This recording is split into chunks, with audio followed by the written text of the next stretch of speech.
Japan পৃথিবীতে এত উন্নত কেন? জাপানের উন্নতির মূল কারণগুলো হলো শিক্ষা ও গবেষণা, ব্যাপক বিনিয়োগ, প্রযুক্তিতে উদ্ভাবনী মনোনিবেশ, সরকার ও শিল্পের মধ্যে শক্তিশালী সহযোগিতা, উচ্চ মানের প্রতি বিশদ বিবরণে মনোযোগ, দৃঢ় জাতীয় পরিচয় এবং শৃঙ্খলাবদ্ধ সামাজিক কাঠামো যা তাদের উন্নত অর্থনীতি, প্রযুক্তি, রোবোটিক্স, অটোমোবাইল, উচ্চ জীবনযাত্রার মান এবং সুশাসন নিশ্চিত করেছে। যদিও তাদের কিছু সামাজিক চ্যালেঞ্জও রয়েছে। শিক্ষা ও মানব সম্পদ জাপানের শক্তিশালী শিক্ষা ব্যবস্থাপনা, বিশেষত প্রযুক্তিগত, বৈজ্ঞানিক ও শিক্ষার জোর দেওয়ার উচ্চ দক্ষ মানব সম্পদ তৈরি হয়েছে।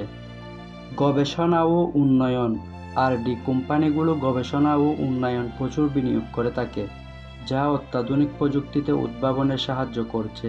শিল্পের ক্ষেত্রে জাপানের সরকার সহযোগিতা করে থাকে, যেমন MITI শিল্পকে প্রযুক্তি উন্নয়নে সহায়তা করে, যা দ্রুত প্রবৃদ্ধির সুযোগ করে দিয়েছে।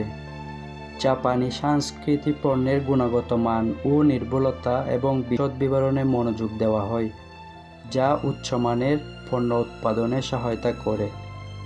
দ্বিতীয় বিশ্বযুদ্ধের পর পারমাণবিক বোমার অভিজ্ঞতা, জাপান একটি যুদ্ধপ্রিয় জাতি থেকে শান্তিতে মনোনিবেশ করার কারণ তাদের মধ্যে আইন মানা ও শৃঙ্খলার প্রবণতা বৃদ্ধি পেয়েছে।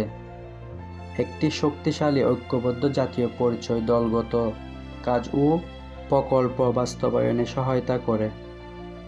দ্রুত শিল্পায়ন, সীমিত সম্পদ থাকা সত্ত্বেও তারা দ্রুত শিল্পায়নে মনোনিবেশ করে এবং প্রযুক্তির আমদানিকে কাজে লাগিয়ে উৎপাদনশীলতা বাড়িয়েছে।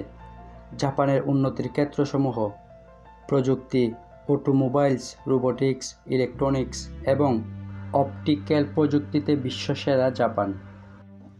জাপানে বিশ্বের অন্যতম বৃহত্তম বাজার ভিত্তিক অর্থনীতি হল দক্ষ এবং প্রতিযোগিতামূলক। জাপানের জীবনযাত্রার মান দীর্ঘ, গড় আয়ু এবং কম শিশুর মৃত্যু হার। এবং সংক্ষেপে, জাপানের শিক্ষা, গবেষণা, গুণগত মান, শৃঙ্খলাবদ্ধ আইন শৃঙ্খলা এবং সরকারি বেসরকারি সমন্বয়ের মাধ্যমে জাপান নিজেদের একটি উন্নত দেশ হিসেবে প্রতিষ্ঠিত করেছে। সো বন্ধুরা, আজকের ভিডিও এ পর্যন্ত। ভিডিওটি কেমন লাগছে আপনারা কমেন্ট করে অবশ্যই জানাবেন এবং পরবর্তী ভিডিও পাওয়ার জন্য চ্যানেলটি সাবস্ক্রাইব করবেন। ধন্যবাদ।